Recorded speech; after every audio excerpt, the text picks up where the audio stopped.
Hi, everyone. My name is Kat Romano, and I'm the Programming and Human Rights Coordinator here at the Montreal Holocaust Museum. And I want to welcome you to our event today.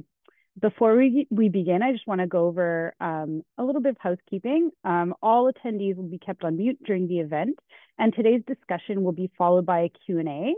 And you can ask all your questions in the Q&A box on this Zoom call. If you have any technical difficulties, you can message my colleague Haley Wales, and she'll be able to help you with any problems. And now I'd like to pass it over to Sarah Fogg, Head of Communications at the museum, who will give the introduction today. Thank you, Kat. So as Kat mentioned, my name is Sarah and I'm Head of Communications here at the Montreal Holocaust Museum. We'd like to thank you for attending today's event, the latest in a series of webinars called What History Teaches, organized in partnership with the Alabama Holocaust Education Center, the Holocaust Resource Center of Buffalo, the Holocaust Museum LA, the Holocaust Center for Humanity, the Nancy and David Wolf Holocaust and Humanity Center, and the Illinois Holocaust Museum and Education Center. Today's presentation comes at a crucial moment in our history, when the lessons of the past are desperately needed to combat contemporary forms of hate, division, and extremism.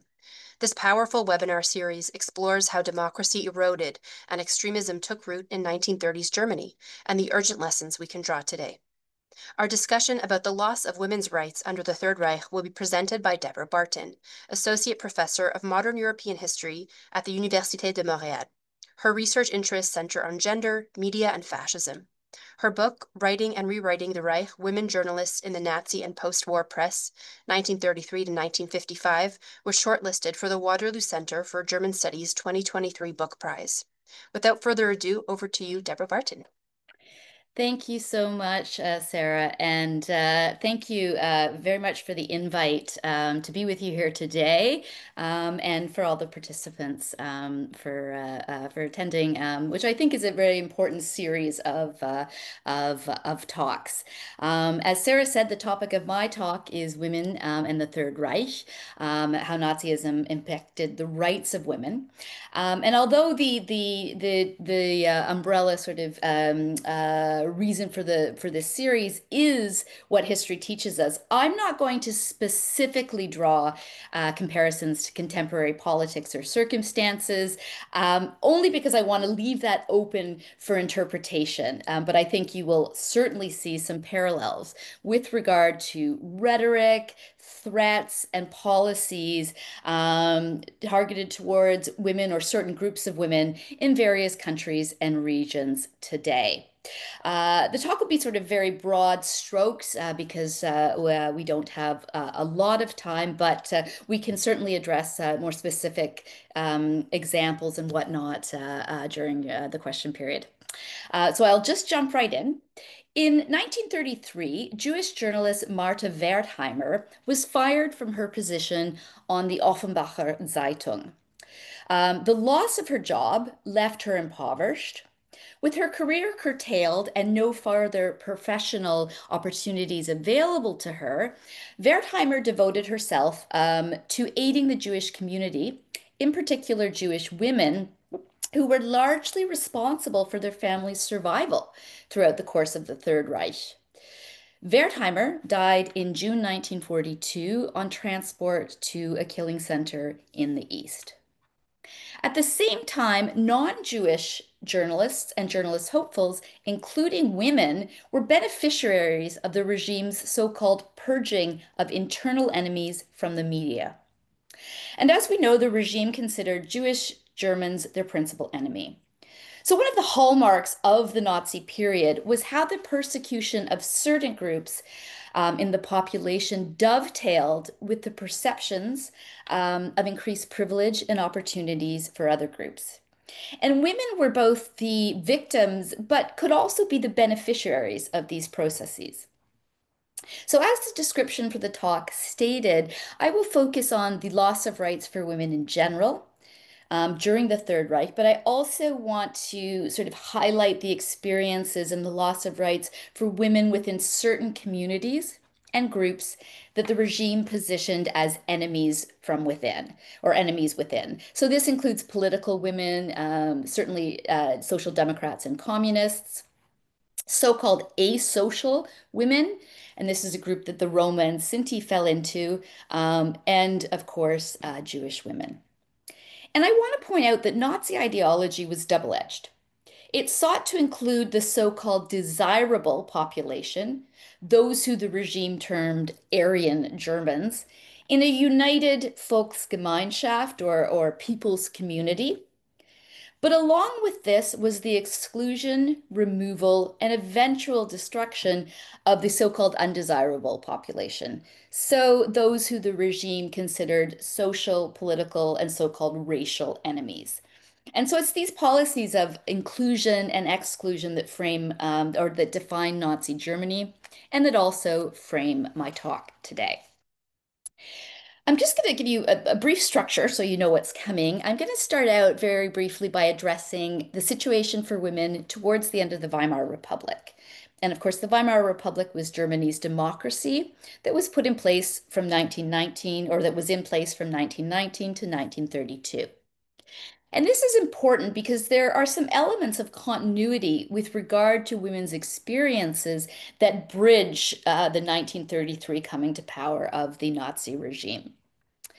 After talking about Weimar, I'll touch briefly on Nazi gender ideology, and I want to highlight the contradictions between Nazi rhetoric and the reality of Nazi policy and actions towards women. I'll then discuss specific policies and experiences related to women's employment, then look at how the state intervened in or sought to govern women's reproductive and corporeal agency. And here we'll see how the regime's sexist and racist policies really overlap. And finally, I want to touch briefly on how women who were considered part of the people's community could negotiate opportunities within the context of the Nazi dictatorship. So we'll discuss sort of how opportunism and authoritarianism converge. And because I work on women in the press, I will use that as one brief example. So the Weimar Constitution, actually, let me start by sharing my screen. Okay. Okay. So the Weimar Constitution of 1919 marked Germany's transition from a constitutional monarchy to a democracy. And this constitution was also a step forward for women. It was really the model of a progressive constitution, and it guaranteed equal rights for women, including the right to vote and the right to hold office. And I want to point out that Germany was actually one of the first countries in Europe to do this, to take this step. By comparison, France only gave women the vote in 1944, and Switzerland only in 1971. So women became more visible in the public realm during the Weimar period. You have an increasing number, not a large number, but an increasing number of young middle class women or lower middle class women who start to gain more independence. They begin to work outside the home, often as secretaries or in department stores. They're out on the streets with their friends. They go to cafes, dancing, they wear makeup, they cut their hair. And this was the sort of celebrated booby cup or bob for women that many women wore. So this is the iconic image of the so-called new woman. But the idea and the image of the new woman was that it was just more image than reality because it didn't apply to a large percentage of German women at that stage. Despite this, the very idea or notion of this new woman and changing gender roles loomed large and caused unease and consternation amongst more conservative segments of the population during the Weimar Republic. And the idea of the new woman was a central focus of Nazi criticism of gender roles and relations in the 1920s and 1930s. Despite some gains, progress for women was also limited during the Weimar Republic. Politically, women remained underrepresented in parliament, and they continued to face legal restrictions and a lack of input over bodily autonomy. And one example of this is the ongoing criminalization of abortion. And I bring this up because, as we'll see, sort of biopolitical control over women's bodies was a central element of Nazi ideology and policy, both for women, so-called Aryan women included in the people's community, and those deemed Germany's internal enemies. With regard to employment, a large percentage of women worked outside the home during the Weimar Republic, sort of working class women, and they were most often confined to lower paying factory or domestic jobs. So while women gained new rights and greater social visibility as professionals, as workers, as consumers during the Weimar Republic, full emancipation was still far from achieved. Throughout the Weimar Republic, Nazi rhetoric loudly decried the new woman, and propaganda argued that women's place in the public sphere and this shift, however slight, away from traditional gender roles and relations was undermining the strength of the German state. Hitler had very specific aims for women. Their role was to be in the home as a wife and a mother. And so you have this sort of famous Nazi ideology of the three Ks, Kinder, Kirche, Küche, or children, church, and kitchen. So in this way, as wives and mothers, German women were to serve the German folk or the German people by producing racially pure children. And I'll come back to this idea of race shortly. A 1933 pamphlet from the National Socialist Women's League noted, and I quote, "Your body does not belong to you. It belongs to your offspring and to the people." So organizations like the National Socialist Women's League spread propaganda that promoted women's roles in the home as wives and mothers. And from a young age, girls were trained to embrace their domestic roles. Membership in the Nazi League of German Girls, or the Bund Deutscher Mädel, began at age 10. And this group reinforced this domestic ideal for German girls. Politics was to be exclusively a male domain in the Third Reich. So the Nazi regime took steps to exclude women, or certain women, from public life. Like their male counterparts, socialist, communist, and liberal parliamentary members at the national and municipal level were subject to dismissal, coercion, and violence soon after Hitler gained power. And Communist and Social Democratic Party members and supporters found themselves under threat as well. Women, like men, were harassed by the Gestapo, or political women and men, I should say, and that was the secret police. Their homes and offices of political women were searched. And prominent political women who were unable or did not flee into exile were often brutally interrogated and beaten. And women, like men, were arrested and imprisoned. Now, women were also held hostage for politically active male relatives who had fled or were in hiding. And again, social democrat or communist opponents of the regime. So women were held hostage. Now, you didn't really have the reverse where men were held hostage for politically active women in hiding. And again, this repression is targeted towards the regime's political opponents, whether male or female.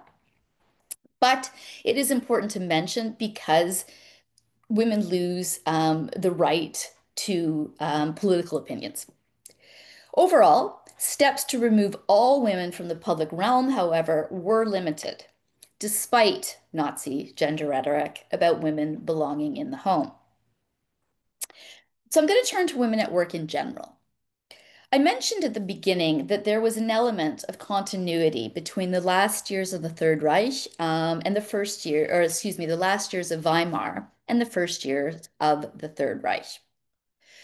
The worldwide financial crisis that began in 1929 hit Germany especially hard, with millions of people losing their jobs.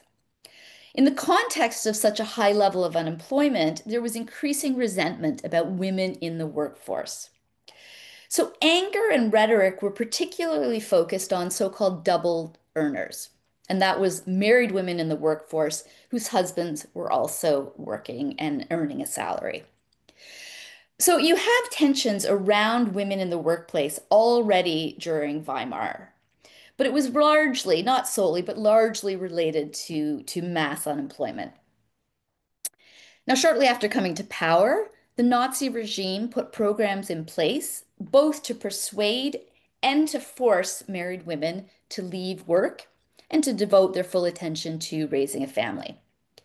And these steps were taken because, according to Nazi ideology, women should be focused on the private sphere. But it's important to mention that it was also a response to the unemployment crisis.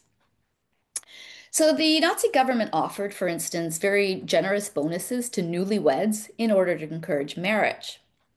But couples had to meet certain requirements to qualify for these marriage loans. The woman could not have paid work outside the home, um, nor could either member of the couple have Jewish ancestry going back 2 generations. And again, this is the point I'll return to. But these marriage laws were an incentive for women to stay out of the workforce. So it does restrict their ability to work. At the same time, unmarried people had to pay a singles tax equivalent to between 2 and 5% of an average salary.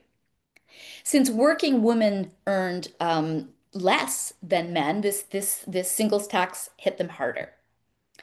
So, along with the bribe for women to marry and stay in the home, there's also a deterrent to remaining single.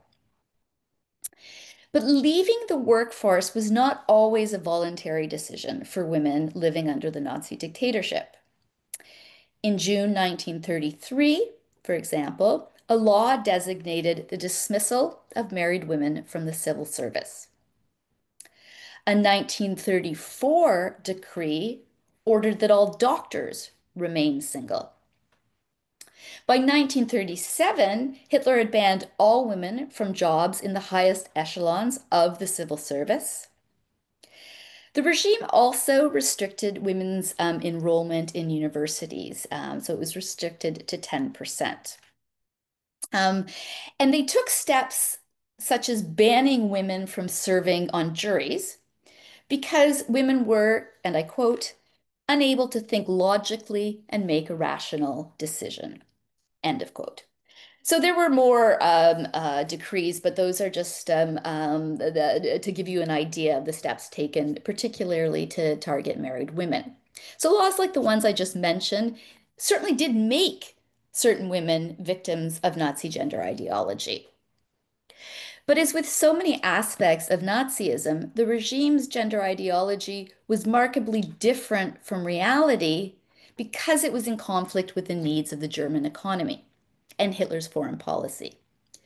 And by this, I mean his planning for the eventual war that he intended. The German economy needed women to work outside the home, particularly as plans were put in place in 1936 to orient the economy for war. So here's an element of continuity with Weimar. Throughout the 1930s, women continued to be clustered in low-paying factory jobs where they earned less than men, even when doing the same work, or they were sort of relegated to working in professions deemed appropriate for women, such as nursing and social work. So again, you have similarities to Weimar. Nazism, like all fascist movements, was deeply inherently sexist. But as it relates to the reality of women in the workplace, other than some of the laws I just mentioned, Germany was not that different from other European countries, democracies and dictatorships alike, where women were also generally relegated to poorly paid women's work. The biggest, or the real difference, I guess you could say, in Nazi ideology and practice was the so-called racial component. So this brings me to a discussion about women's bodies, reproductive and corporeal agency. In Nazi ideology, a larger and so-called racially pure population was seen as essential to strengthening Germany's military power and providing settlers for the territories in Eastern Europe that Germany would conquer through Hitler's planned war.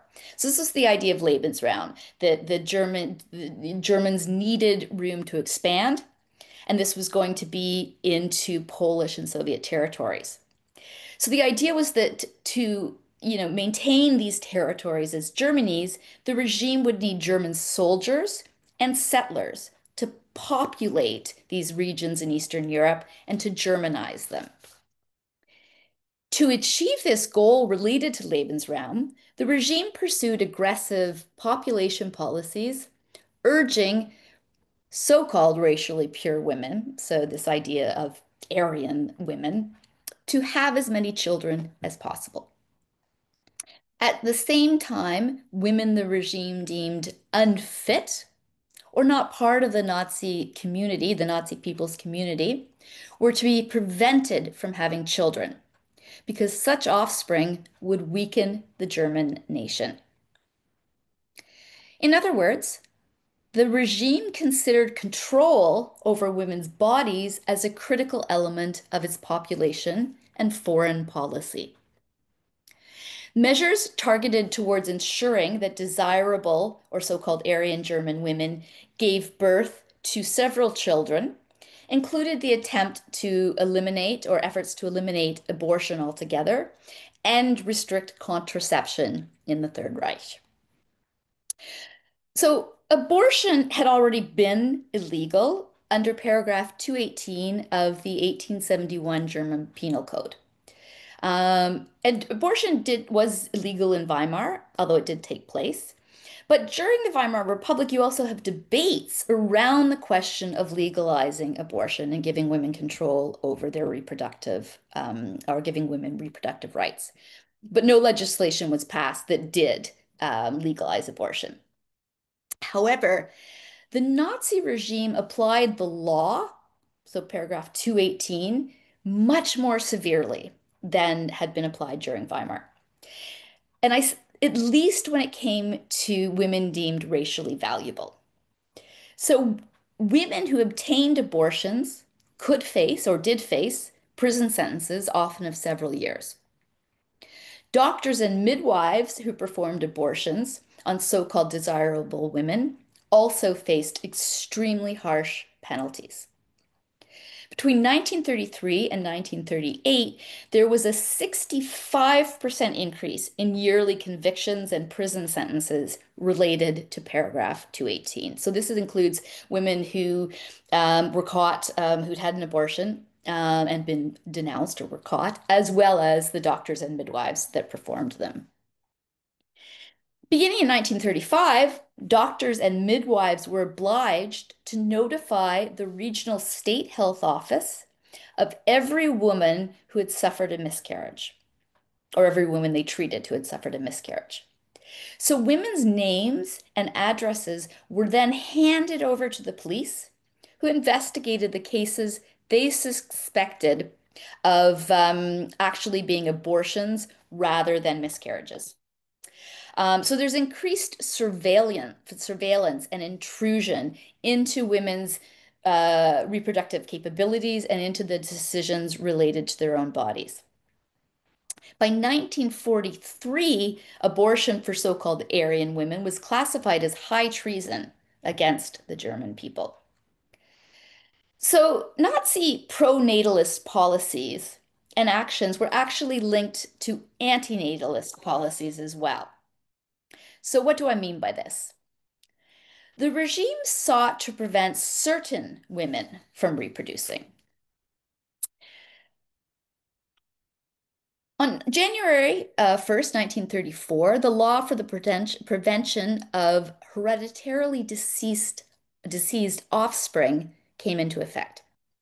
And this was a law against the so-called propagation of lives unworthy of lives. It mandated sterilization for certain categories of people with perceived so-called mental and physical defects, including, for example, people with physical disabilities or restrictions. Epileptics were targeted under the sterilization law, those suffering from illnesses such as schizophrenia, alcoholics, as well as those the regime deemed asocial. It's clear that this law was a form of Nazi racism and social control. The regime sought to prevent what it deemed the degeneration of the race and to remove what it termed the parasitic threat to the body of the German folk.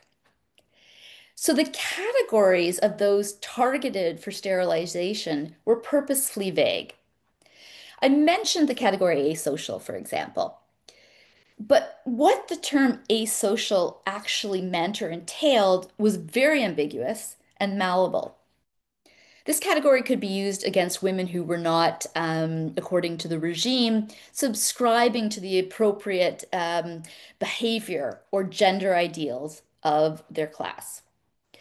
For example, women could be sterilized for being so-called promiscuous. So that's just one example of how ambiguous this asocial category is.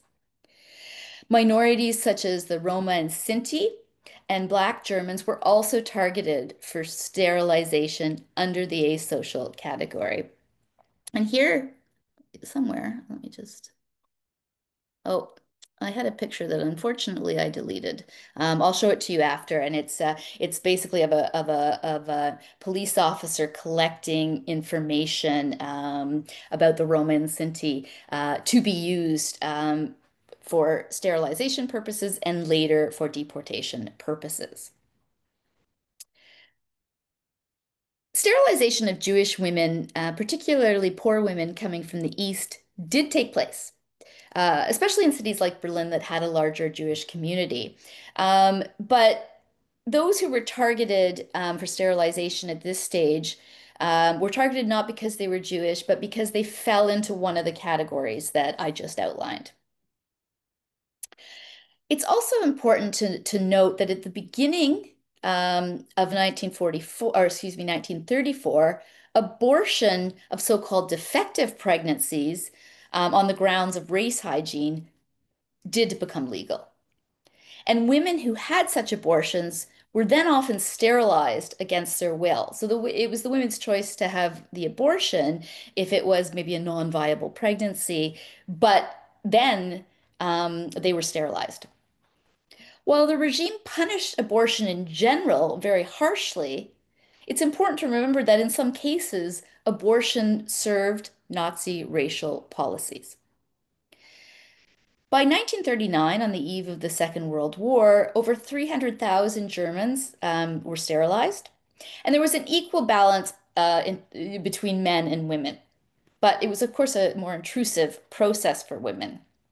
And men weren't generally targeted for reasons such as promiscuity.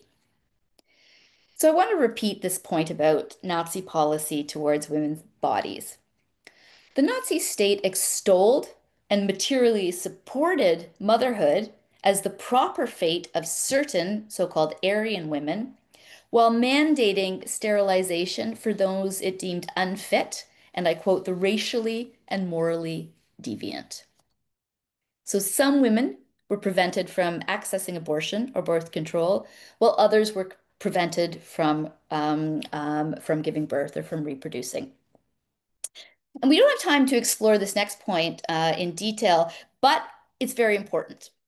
Beginning in 1939, such hierarchies of valuable versus inferior life or inclusion and exclusion in the Volksgemeinschaft were used to justify euthanasia and eventually mass killing.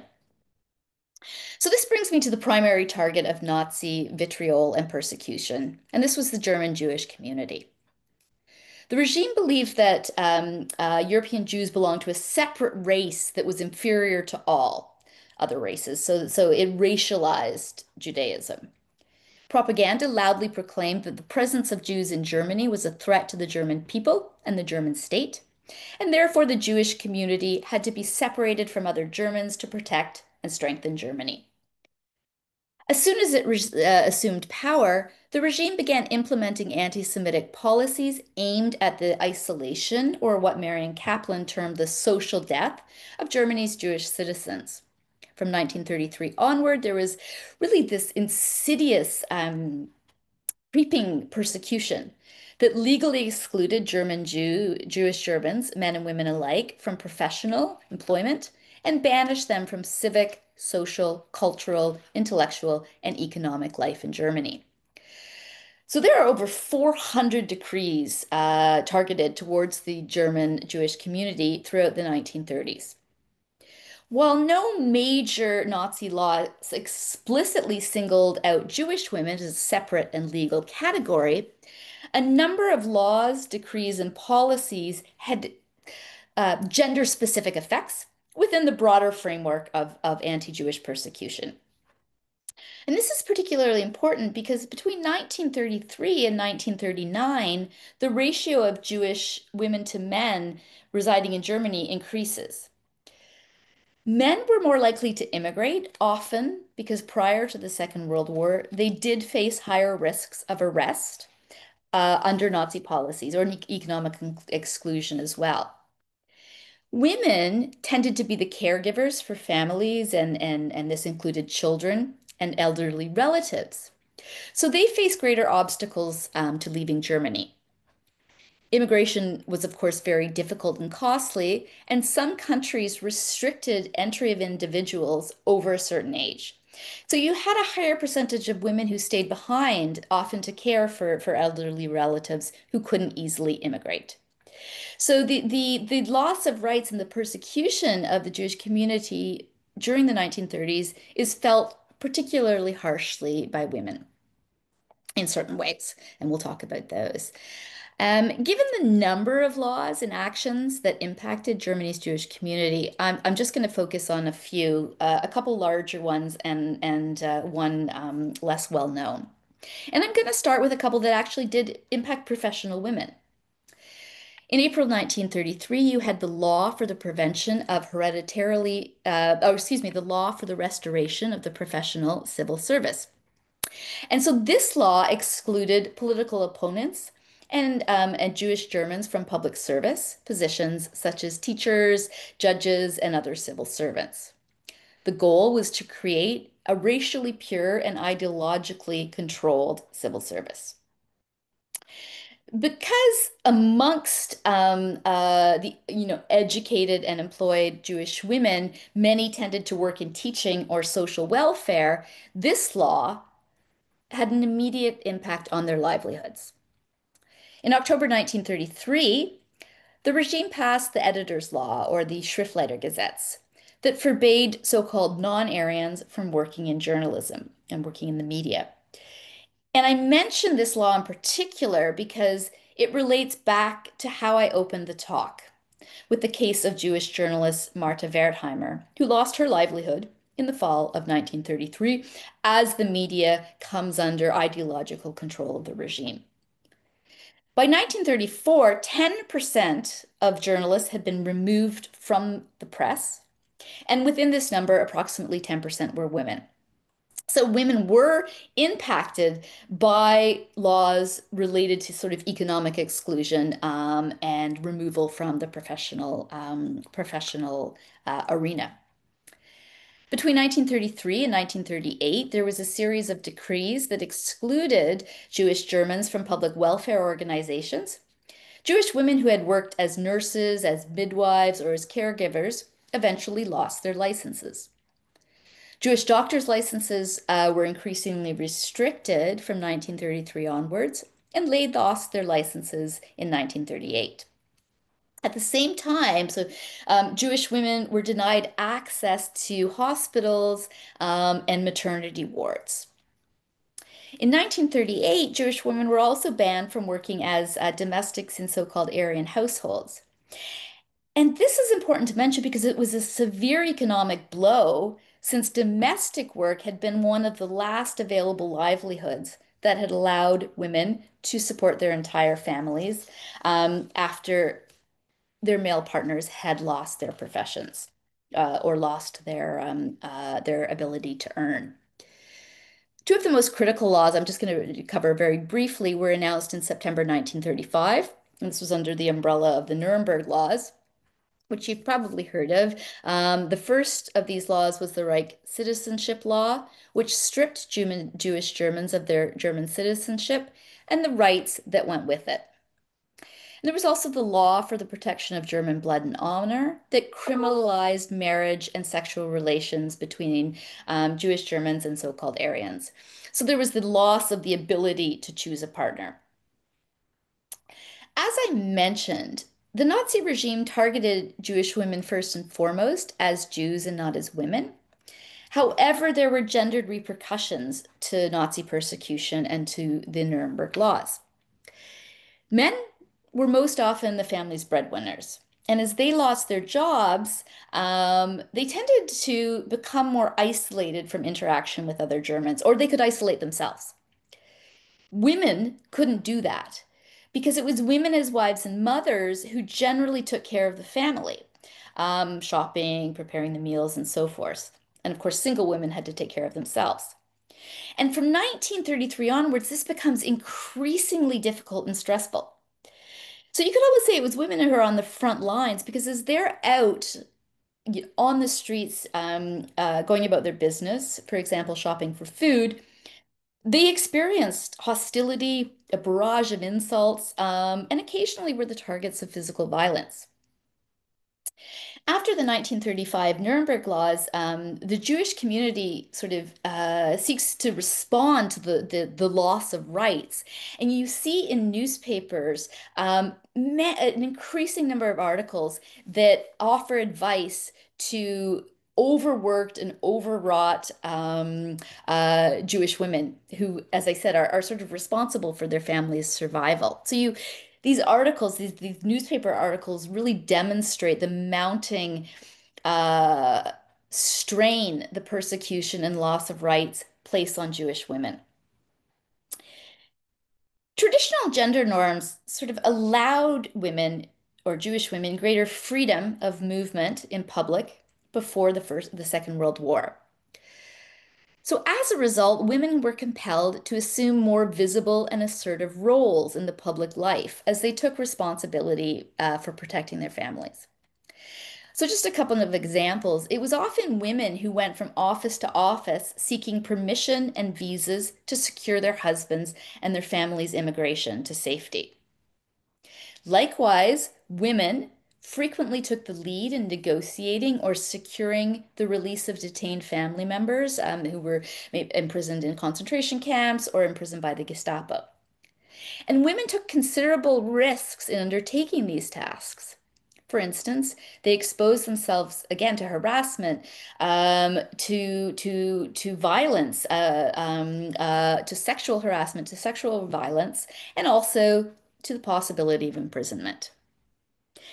So at a time when Nazi ideology was sort of loudly reaffirming male privilege and the need to relegate so-called Aryan women to the home, even if there was this gap between reality and rhetoric, the loss of the rights of Jewish community overall meant that Jewish women had to take on new roles as breadwinners, often learning new skills and working long hours outside and inside the home. So all German women lived under the misogynistic Nazi dictatorship. But the loss of rights of women in the Third Reich was not even across the board, which I hope I've been able to, briefly demonstrate. And as I mentioned at the beginning of the talk, women were not only victims of Nazism, although this was a view that was held for decades after the war. Scholarship has helped dispel this perception, and historians like Wendy Lauer and Elizabeth Harvey have since focused on how women contributed to and in some ways could benefit from Nazism. So I'm going to change course now to briefly talk about how some so-called Aryan women could negotiate opportunities for themselves, even within a patriarchal fascist dictatorship. And as I said, we don't have a lot of time, so I'm just going to focus on what I know best, which is women in the press. In 1937, a young trainee journalist, Ursula von Kardorf, began her first internship at the Nazi party newspaper Der Angriff. In 1939, she joined the permanent staff at the prominent Deutsche Allgemeine Zeitung, where she wrote for the features sections and the so-called women's pages. In letters to friends and family, Kardorf described her position as one that brought her great pleasure and satisfaction. So she enjoyed her career despite the numerous limitations that women faced in the male-dominated field and the controlled nature of the Nazi press, which required journalists to act as mouthpiece for the regime. Although she was not particularly fervent supporter of Nazism, Kardorf contributed to the regime's press and propaganda goals through her writing. So she worked in what was termed soft news, or the soft news areas. And Kardorf produced sometimes humorous, entertaining, or light articles intended to demonstrate to Germans that life was normal. Life continued on as normal under the Nazi regime. Nazi press officials valued women journalists like Kardorf because they believed they could write in a more colorful, emotional, and entertaining way than men. And that's actually a quote. So the regime saw women's journalism as a way to influence the public, especially German women, through charm and subtlety, rather than the very sort of militant language, aggressive militant language that dominated most of the press, or certainly the front pages of newspapers. So as a result, Nazi press authorities really sought to channel women journalists into these soft news realms. And this included generally features, local news and travel, and most often the women's pages of newspapers, which typically consisted of fashion articles, advice columns, domestic news, articles on child rearing, and so forth. So although these sections weren't very prestigious to work in, these areas in the newspaper were amongst the most popular for men and women alike. It gave them a way to sort of it was sections where they could sort of escape overt Nazi ideology. So these sections comprised a central part of the Nazi propaganda platform. They helped isolate Germans from the terror and destruction of the regime, and I'll come back to this point as well. But in this way, women journalists could play or did play an important role in helping to stabilize the Nazi state and the regime, at least in relation to their numbers. That said, due to the deep-rooted sexism inherent in the Nazi system, women journalists faced numerous obstacles in their profession, and they rarely obtained positions considered important or prominent within the press. But here again, there's room for negotiation. Because I said rarely. There was a small group of women who had the connections, the education, often the language skills, the ambition, and most often a male advocate. And so certain women journalists were able to find success outside these sort of fields reserved for women, or these areas of soft news where most female journalists were relegated. There were women working in the Nazi press as foreign correspondents, for example. So some women did write about Nazi foreign policy, and others even covered various wars. So women journalists could contribute to more overtly Nazified news. Most, however, worked in this soft news realm. And the regime's desire for women journalists to provide these sort of lighter articles led to more opportunities for women. Nazi press authorities created promotional material to recruit women into journalism, and they bore fruit. Over the course of the Third Reich, the percentage of women in journalism grew. So it's from 5% at the end of Weimar to 11% on the eve of World War II. And of course, the war opens up even more opportunities for women journalists as men are conscripted to the front. So why did the regime put effort into recruiting women into the press? The writing of most female journalists was an important but subtle factor in helping the regime pursue its aggressive social and political agenda. So, by writing human interest stories or lighter articles, women journalists contributed to the regime's political goal of maintaining a sense of normality and enjoyment amongst the population, amongst the readers. They helped create a positive image for Nazi Germany that helped Germans look away from the violence and persecution perpetrated in their name against so-called enemies, first within Germany, the internal enemies, and then throughout Europe. This normal, even happy face of Nazism was built on a foundation of repression of those considered socially, politically, or racially suspect or inferior. So women helped to normalize the regime through their writing. And I was thinking about this issue of dictatorship and normality in today's world because I recently read an article in The Atlantic with the title Authoritarianism Feels Surprisingly Normal Until It Doesn't. Life in Venezuela was deceptively mundane, then everything collapsed. So that was the title of the article. And this really does relate to life in the Third Reich for those who are included in the people's community.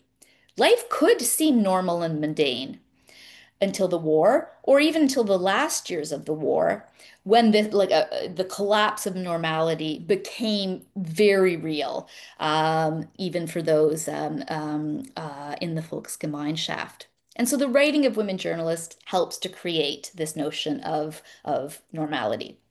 And I think I have time to give you one example of how women journalists entertained and amused the German population during the 1930s. The Berliner Lokalanzeiger was the newspaper with the largest circulation during the Third Reich. Most of the articles in the women's pages were, of course, targeted towards women. However, some were targeted to men. And that's sort of one indication that men also read this type of material, these lighter sections.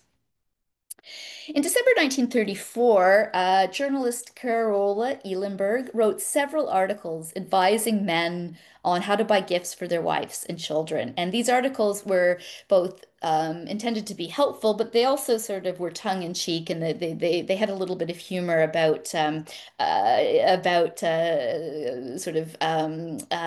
couples and how women received presents from men. So I quote. The most important thing is to give personalized gifts. While a small bottle of perfume could change a woman's whole world, expensive but less thoughtful gifts were not always so well received. I knew a rather wealthy man who had given his wife an onion grater, a new lamp, a cookbook, and a vacuum cleaner. Yet his wife was delighted with a cheap and cheerful necklace because it was a little bauble that she wouldn't buy for herself. So Elenberg's articles on shopping and domestic life were a part of the genre that was important to the regime. Her writings evoked personal pleasure and also harmonious family relationships. Moreover, these articles served to encourage consumption, which helped fulfill individual desires, but it also had national consequences. Because during the early years of the Third Reich, individual consumption acted as a stimulus for the economy. So these articles, even though they don't appear to be political, are political. Their seemingly innocuous articles also had a racial component because they either implied or even stated out overtly that good Germans only bought German products. They didn't buy products from, quote, made by Jews or influenced by degenerates. So even fashion articles were political in their effect, if they're not in their designation. And we can talk about that a little bit more if you have questions about that. But I want to conclude with what women found appealing about the journalism profession. An important point that emerged from my research is how, in exchange for their support, the Nazi state offered women journalists professional status and a sense of accomplishment and even adventure. In exchange for their work for Nazi Germany, women journalists enjoyed the financial benefits, the travel, and the intellectual stimulation of their work. While their writing often underscored Nazi ideology as it related to women, um, underscoring the ideal of women's influence and importance in the private sphere, women journalists often had the chance to live very unconventional lives, certainly in comparison to most women. And one example, Erika Groth Schmachtenberger was a freelance photographer um, and who established a very successful career during the Third Reich, and it allowed her to travel. She was able to buy a car, which gave her a degree of independence not available to most women. She traveled all over Europe, and she remarked that she loved the freedom that her profession afforded her. But at the same time, her photographs and her photojournalism underscored the sort of Nazi goals in relation to women. So, what does this say about gender and complicity? Women could take advantage of opportunities offered in Germany during the 1930s. And by doing so, they became agents, witnesses, and beneficiaries in the systematic violence that their writing sort of could ignore or could veil. So they occupied a position within the Nazi dictatorship that embodies what historian Michael Rothberg called implicated subjects. Although women journalists did not commit acts of violence, they contributed to and benefited from an repressive regime. They became sort of important cogs in the machinery of power and oppression in Nazi Germany. And so what I sort of tried to do with this very brief look at women's rights in the Third Reich is to point out there's a variety of experiences for the lives of women under the Third Reich. The Nazi gender policies and practice certainly had the ability to strip rights from all women, but in practice, certain groups of women uh, um, were sort of impacted more harshly by Nazism and persecuted more harshly by Nazism, while others could find ways to benefit from the regime. Or to benefit from Nazism. And I gave the importance of the press, but there's other examples of women who worked in many different realms or even committed or contributed to Nazism through their position as wives. So thank you for your attention, and I look forward to any questions. Thank you so much, Deborah. That was so interesting. Just as a reminder for everyone, if you want to type your questions into the Q&A or the chat, we're happy to answer them. And we do have a first question, basically making a link with contemporary society. Someone would like to know if you're making a link with the history that you spoke about and efforts today really around the world to promote control over women, notably related to work and safe medical abortions. Is there any parallel that we can draw with the history? Well, thank you for bringing that up. That's exactly sort of what I had hoped to do, was to leave that sort of open for interpretation. In my opinion, yes, there are parallels. Certainly, we can use the States as an example. When Roe versus Wade was overturned and certain states restricting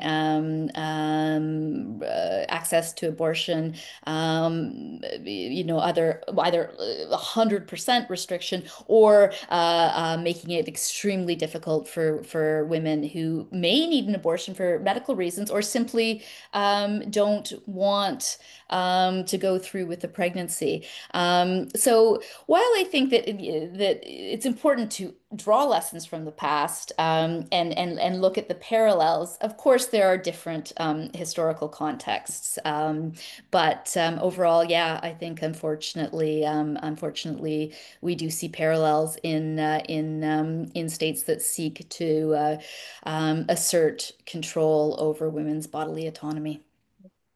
We're getting a few other comments, just, thanking you for the talk and for the links that are really obvious with contemporary society today. We have another question. what sort of options were available to pregnant Jewish women during the Third Reich? Understandably, this wasn't a safe time for them to be having children. What sort of stories did you come across in your research, if any, and were those women forced really to go underground? So if I understood the question correctly, is it sort of Jewish women who didn't want to go through with pregnancies? Yes. Well, see, that's the thing. Paradoxically, the regime was happy to sort of turn the other cheek when it came to abortion for Jewish women because they considered Jewish women or the Jewish community a threat to the German state. So you didn't have the abortion laws applied as strictly. Having said that, there was always difficulty in finding someone willing to perform abortions and finding access to safe termination of pregnancy and treatment. If you look at cases, during the war in concentration camps, it was very dangerous for women to have pregnancies, and so you did have cases where other women would sort of with medical training who were imprisoned as well would perform abortions, for the safety of the woman who was pregnant. Yeah, We I hope that. actually we work very closely with Angie Oros, who was actually born in Auschwitz, and her mother refused the abortion that was offered to her by Gisela Pearl, which is a fascinating history as well. Yeah, exactly. I believe she was a Polish doctor. I She's, think I so. think so. Yeah, yeah, yeah, exactly. And yeah, you do have the case where women certainly where women give birth in the camps as well. But that pregnancy in that situation was extremely dangerous. Yeah, Mhm. extremely dangerous for women. Another question. What was the early response, either by media or just the general public, to the Nazis' early efforts to police women's rights? The media was controlled immediately as soon as the regime came to power. So in terms of you don't have opposition coming through the press. What you have is sort of, well, I would term it propaganda that sort of congratulates the regime, for these pro-natalist policies and the idea that Germany had been weakened and needed to increase its birth rate. And you have attempts to increase the birth rate all over Europe, but you don't have criticism of the loss of rights or of antinatalist or pronatalist policies really coming through at least the mainstream media because it's controlled right from the start. Yeah. And on that note of resistance, we have another question. If there are any examples that you came across of people resisting these measures, either by media, journalists, or other, Resisting measures. to control women, whether in, workforces or their bodies. Oh yeah, yeah, absolutely, absolutely. And you come across, I mean, yeah, I've come across cases where women journalists they had access to sort of. I'm trying to think of it here. I guess an inside view, one could say, of the regime. And certainly you had, when I look at sort of memoirs or correspondence of certain women, you had women who worked in the press who weren't supporters of the regime. But again, the resistance tended to be more personal rather than public through the media. So you have cases where women journalists were helping in all sorts of ways, helping to facilitate or abortions or direct women to where they could safely and maybe secretly terminate a pregnancy. But that was done not as journalists, but as private women. So you've got sort of Ruth Andreas Friedrich, who was helping not necessarily women who were pregnant, but was helping Jewish and political women escape the Third Reich. So I sort of merged those both examples, but you don't have despite claims afterwards, you don't have a lot of resistance against the regime coming through the media. So any journalists that sort of did privately oppose the regime or privately oppose restrictions on women's rights did so as women, and they did so privately. And you can see this in some correspondence, but you really don't see it through the media, other than through underground newspapers. And you also have radio from exiled journalists, whether male or female, that are also transmitting into the Third Reich. So that's where you see more of the resistance coming out from things like Radio Moscow and whatnot. There's one journalist, Hedda Zinner, who is exiled to Moscow. She was a communist, and so she works for Radio Moscow, their German stations, which just transmitted illegally into Germany. And she really talks about the misogyny and the convergence of racism and sexism under the Nazi regime. But again, that wasn't done from within the Third Reich. That was done after she fled the Third Reich. Okay. I think you answered quite a few of the other questions that have come in, but I'm aware of the time, so maybe just one last question. This subject really does seem to interest people greatly. Are there any other books or films or materials you'd like to recommend to people if they'd like to explore this subject a little bit more? Oh, absolutely. So I didn't mention this during the talk, and I meant to, but I was aware of the time. The historian Marian Kaplan is really a pioneer at looking at Jewish women's experiences in particular. And so it's an older book, but it's called Between Dignity and Despair, and that's an excellent look at the impact of Nazism on Jewish women, so the loss of rights. In terms of other historians and what's coming to mind is again some of the pioneering historians. Jill Stevens has worked on women's rights. Claudia Kuntz. Coming from the other side, or the loss of women's rights, and coming from the other side, historians who have looked at the ways in which women have contributed to the regime. Wendy Lauer's Hitler's Furies is an example. And one of the books that I think really inspired scholarship, and certainly was a book that kind of inspired my interest in women and in their contribution to Nazism, was Elizabeth Harvey's book on women, German women in the Nazi East. So those are a few that I'd recommend. Nothing's coming to mind in terms of film, although I'm sure there are a number, and I'm happy to sort of maybe send the names and the links of a few films after the talk that we can send out as well. But yeah, there's a wealth of scholarship on women and their loss of rights, so women as victims of the regime, and women who supported and contributed and took advantage of opportunities under Nazism, and opportunities that came at the expense of other women. Mm. Thank you. It's really been so fascinating to hear from you today. Again, I apologize. We're short on time, so I see that there's other questions, but thank you all for your attendance, and thank you, Deborah, and thank you, of course, to our partners, our friends and our colleagues in Alabama, Buffalo, LA, Seattle, Cincinnati, and Illinois. If you're interested in this series, the next event is taking place on October 29th with the Nancy and David Wolf Holocaust and Humanities Center, and it will explore the themes of universities, education, and the role of intellectuals in 1930s Germany.